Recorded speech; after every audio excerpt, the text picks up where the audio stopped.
Happy New Year and welcome to a new feature that's going to be provided by the Energy Management Institute. We're calling it What's Up Monday. We're going to be doing two versions of it. It's going to be What's Up Monday related to the oil markets, and then we'll do another version of What's Up Monday related to the natural gas markets.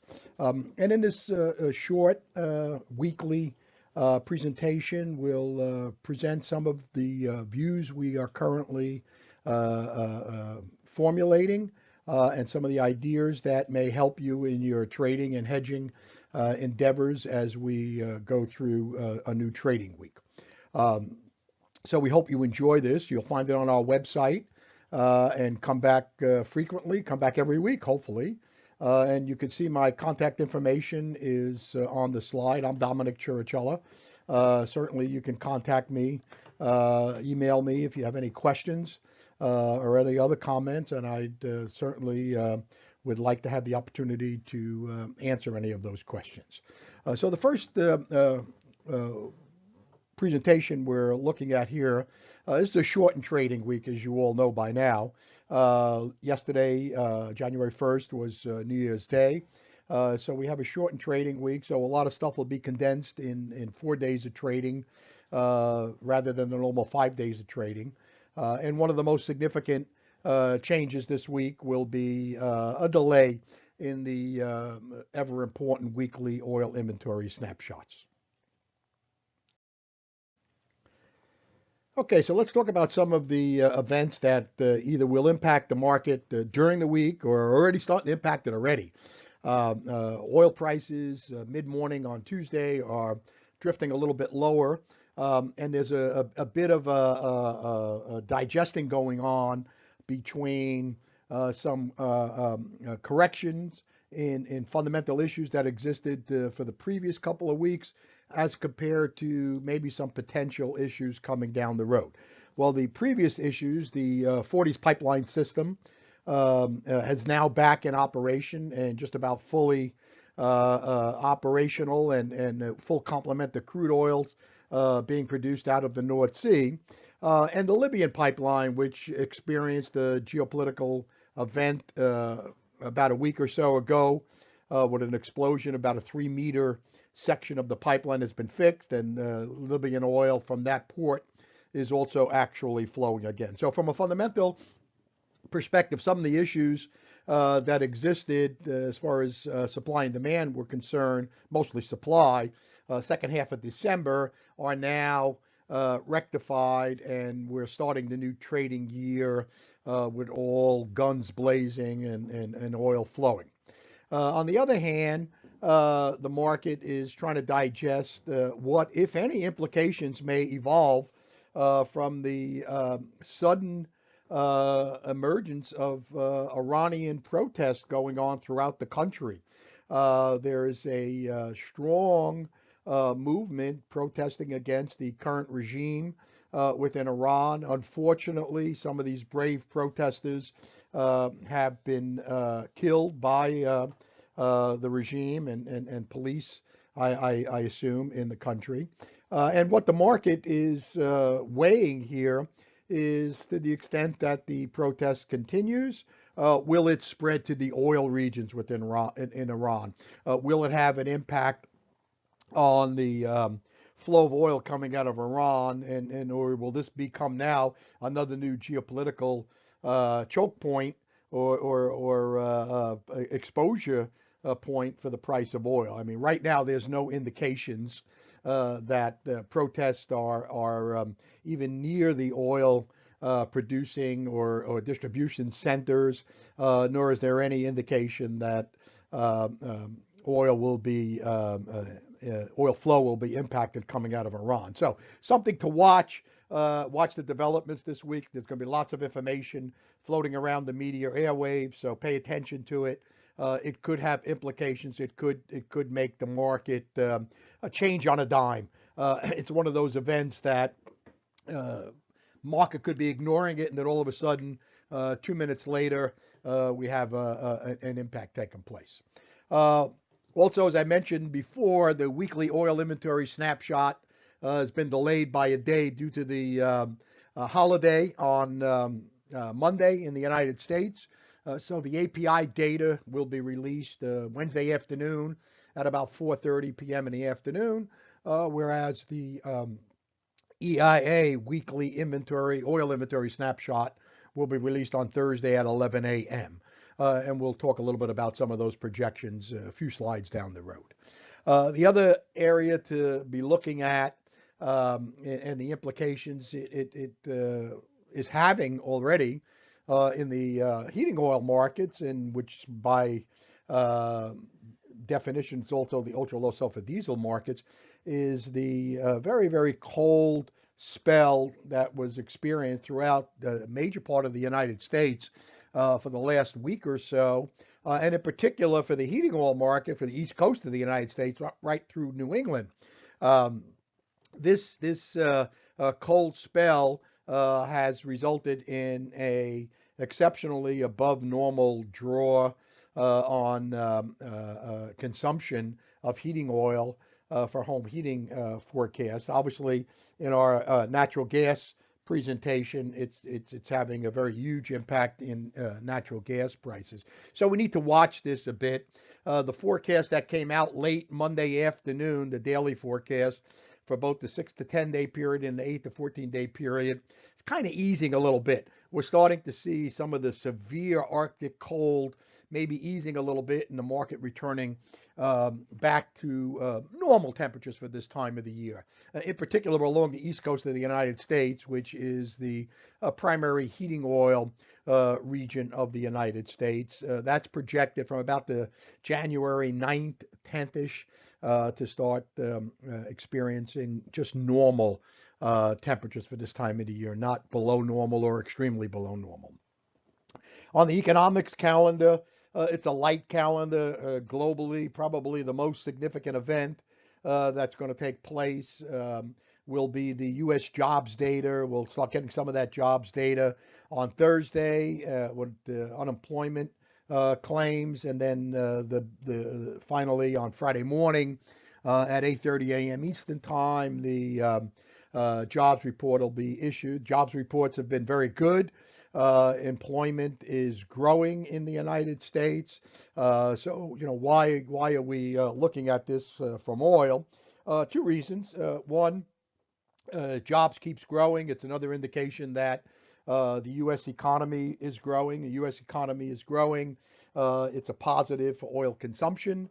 And secondly, we're looking at it from the perspective of if the U.S. economy is growing, it also could be a signal that, and if it continues to grow, it could be a signal that maybe the central bank in the United States might intervene a little bit with a little bit more firm of a hand and start raising interest rates more consistently, which could put a little bit of a dampening impact on the economy as well as oil consumption. Also, we need to be watching the direction of the dollar. Obviously, if the market right now on Tuesday morning, the dollar is starting out on the defensive, and when we look at the direction of the dollar, it could start gaining a little bit of momentum if, in fact, there's this indication that the Fed may start raising interest rates. But for now, it's a little bit lower, which is a positive for the oil and the broader commodity complex. And also the equity markets around the world, and in particular in the United States, is starting the new year off very strongly. And from a oil perspective, generally speaking, equity markets are a bit of a leading indicator for the direction of the economy. And if equity markets are going up, it's suggesting a positive push for the economy. A positive push for the economy is also a positive push for oil consumption. And finally, we got to pay attention to the evolving geopolitical news and events around the world. 6 months, a year ago, year and a half ago, a lot of the events that we're seeing today were either in the making or actually taking place already. But inventories were extremely surplus. Inventories globally have come down. The global inventory overhang is still existent, but not anywhere near where it was a year and a half, 2 years ago. So as you could look at a direct correlation as global inventories continue to destock. The impact on the price direction for oil of evolving geopolitical events, in particular in the Middle East, will have a much more of a direct and resounding impact on the price of oil. And right now we still have that proxy war going on between Saudi Arabia and Iran and Yemen. As I mentioned earlier, we got the Iranian protest. So lots of potential implications here from a geopolitical point of view, and again, something we need to watch the media airwaves all day long and be cognizant of it, so that we don't get any kind of surprises in positions we may have on in either direction. So if we take a market snapshot as to where we are early Tuesday morning, oil is kind of mixed. WTI and Brent are hovering either side of unchanged to start the trading morning trading session in the United States. Diesel fuel in the United States on the NYMEX and gas oil in Europe are both in positive territory, whereas gasoline is a little bit on the defensive. Nat gas, very strong at the moment, trading over that psychological $3 NMMBTU basis, principally driven by the cold spell that we've experienced, and it's lingering through this week. And down in the area of financials, we see the Dow is starting off strongly. The dollar is a little bit on the weak side, and the euro and the yen are positive. All positive indications for being supportive for the oil market at the moment.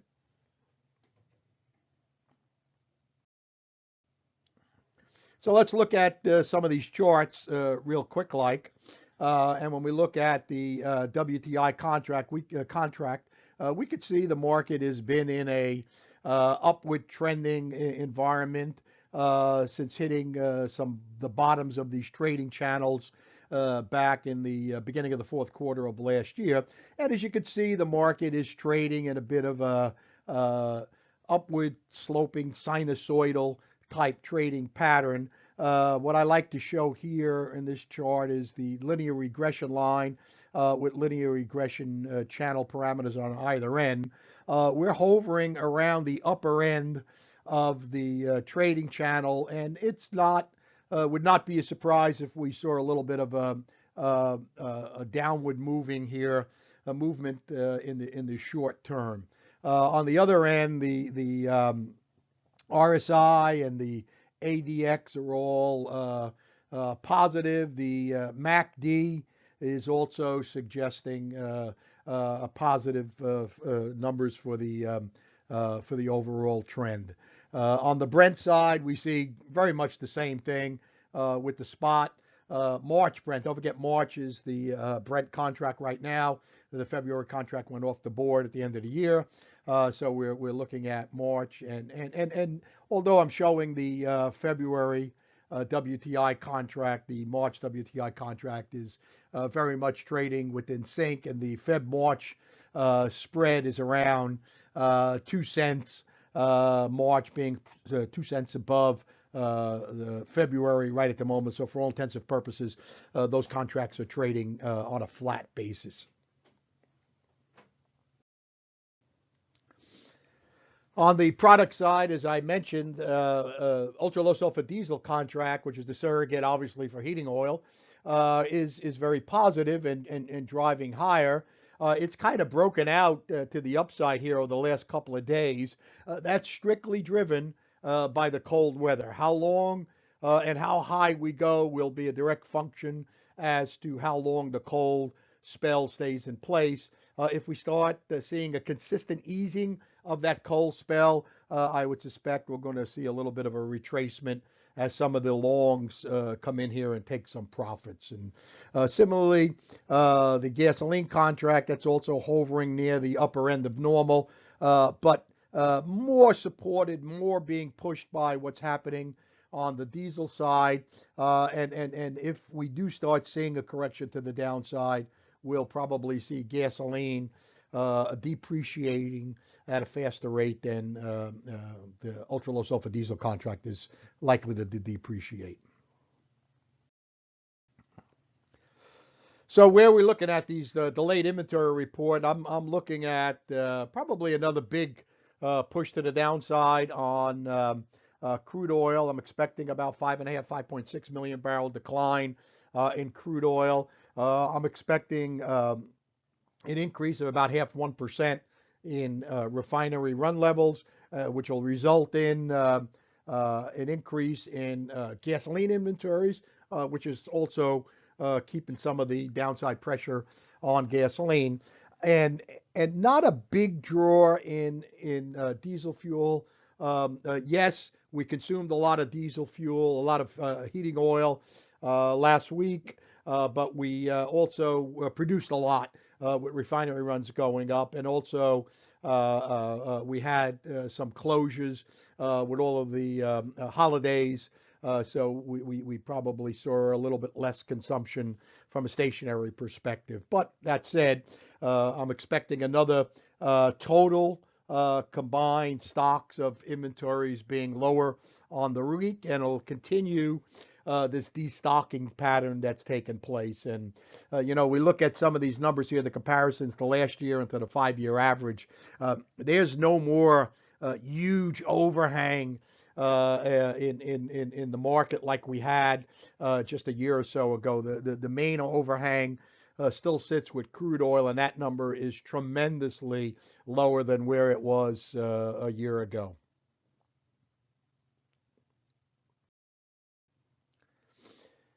I like to look at this as being my main chart of the week, and we'll go into the world of fundamentals.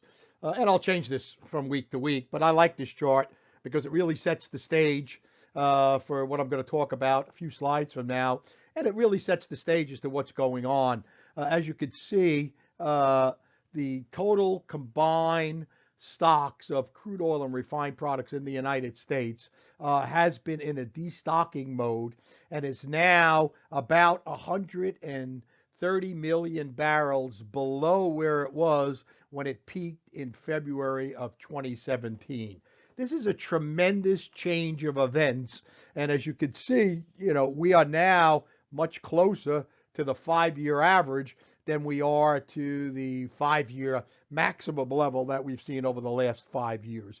Remember, what's OPEC's objective? OPEC's objective is to cut production to drive global inventories, to drive the global overhang back to normal. And what do we categorize as normal? The 5-year average. And what we're seeing here now is the United States is well on its way in doing that. The United States is one of the larger contributors to the global inventory situation. And the very interesting thing that what's going on here is not only is the inventories in the United States in a massive destocking program, it's happening at a time when U.S. crude oil production is continuing to rise. So the combination of a growing global economy, the combination added in with with OPEC and non-OPEC participants to the production accord cutting production, we're absorbing this additional oil from the United States. We're exporting anywhere from 1 to 2 million barrels a day on any given week, some higher, some lower. And at the same time, the market is going through a pretty strong destocking. Watch these numbers. We're expecting another destocking this week in our inventory projections. I think this is bullish. Medium term, I think this is very constructive, and it's certainly an indication that the likelihood of a massive price sell-off is certainly not in the cards right now. The risk in the market continues to be the risk to the upside, or the unforeseen risk of geopolitical events, because as inventories continue to go down, the geopolitical risk is going to continue to increase as we move forward. So let's stay with this theme of the OPEC Accord. Is the OPEC Accord working? Certainly we can measure this and we can look at this on many different levels, but let's just look at a few of the main items and where we are. Both the spot WTI and Brent contract ended 2017 at the highest level since June of 2015. That's a great accomplishment for OPEC. That's certainly, since whether the accord is working or not working, one of the clearest, easiest measures of whether or not it's working is to look at the price of oil. And the price of oil, as we just said, is ended the year at the highest level since June of 2015. The spot WTI contract ended the year 34.37 cents per barrel, or 132% above the low that hit in February of 2016. Tremendous recovery. That's a tremendous recovery. The spot February contract is trading a little bit over $60 a barrel.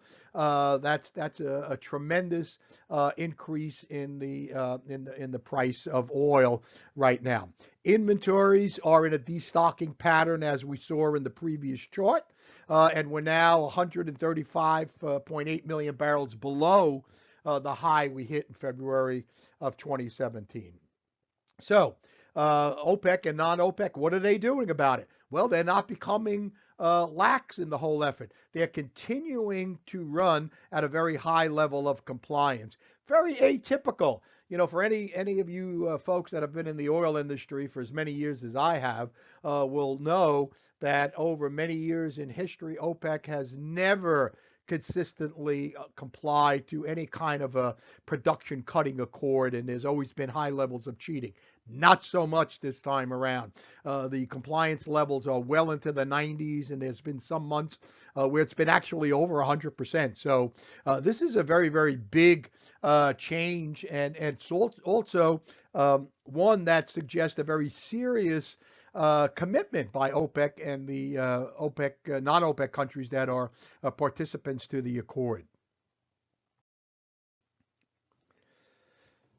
So if we take all of the above and look at all this stuff, as I previously mentioned, crude oil production is going up, and we've been in a strong uptrend throughout 2017.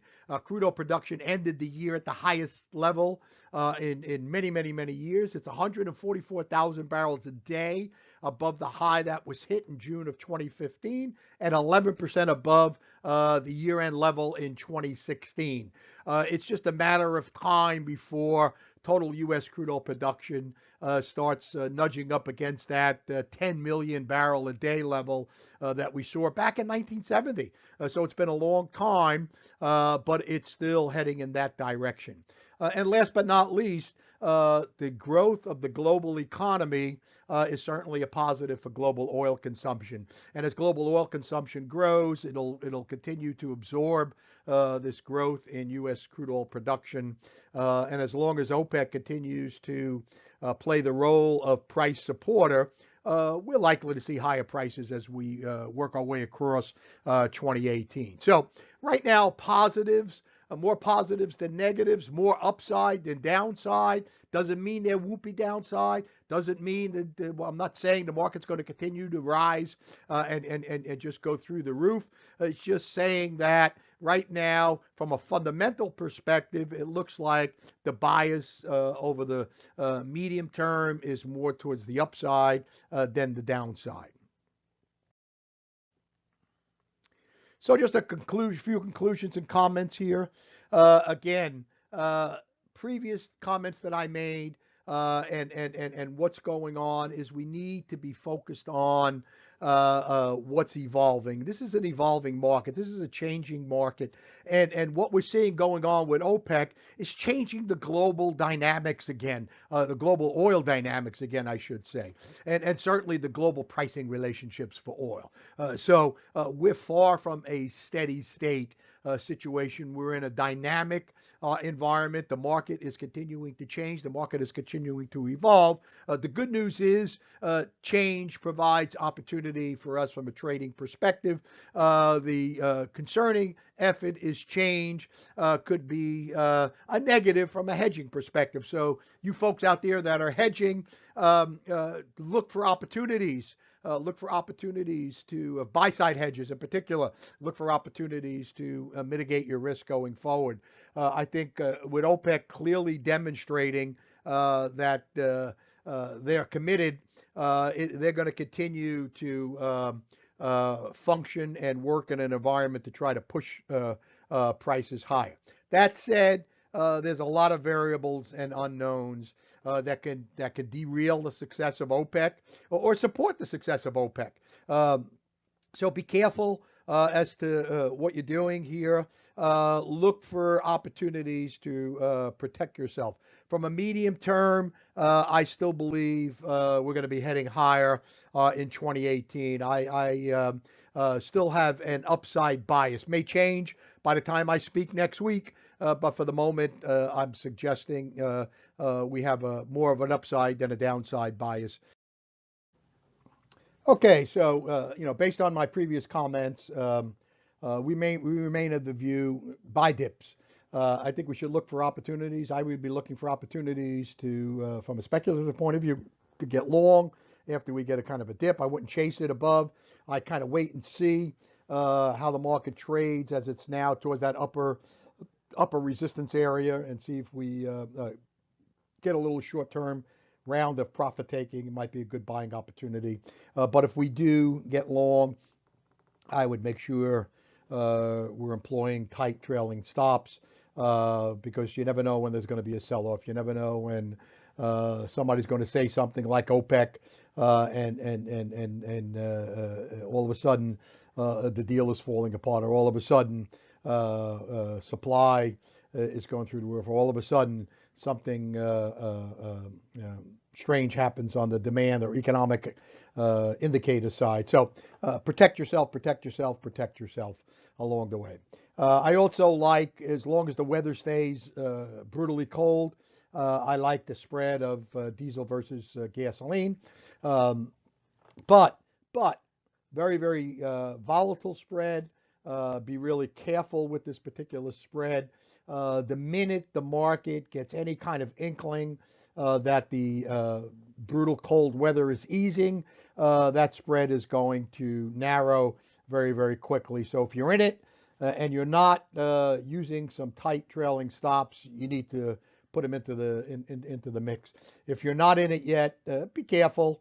And I would not go overboard with this particular spread because, as we all well know, the weather patterns have been very inconsistent. We have not had sustained weather patterns for months and months and months and months. We get these little short-term blips of very cold, back to normal or even warmer than normal weather. So be careful with it. So again, there's a lot of variables that we need to be looking at, and again, watch those unknowns around the OPEC Accord. And last but not least, I like to say, based on the weather again, maybe a little less volatile spread than the diesel to gas spread, and that is the diesel to WTI crack spread. I would expect to see more upside with that as long as the weather stays cold, as long as we see more of the inventories going down. Okay, so I hope you enjoyed our first version. As time evolves, we'll be talking about lots of different things. This is going to be, I guess I would call it an ad hoc presentation based on what I see from my analysis is what's important from a trading and a hedging perspective. I hope you come back frequently. I hope you come back and join us every week. And while you're here on our website, take the opportunity to look at all the interesting products we have available. We're now producing and adding to our portfolio of online education events, full-blown courses, and hopefully you'll have some interest in that. So again, thank you. And again, If you need to contact me, you'll see my contact information in the front. I'm Dominick Chirichella, and I hope you enjoy the presentation.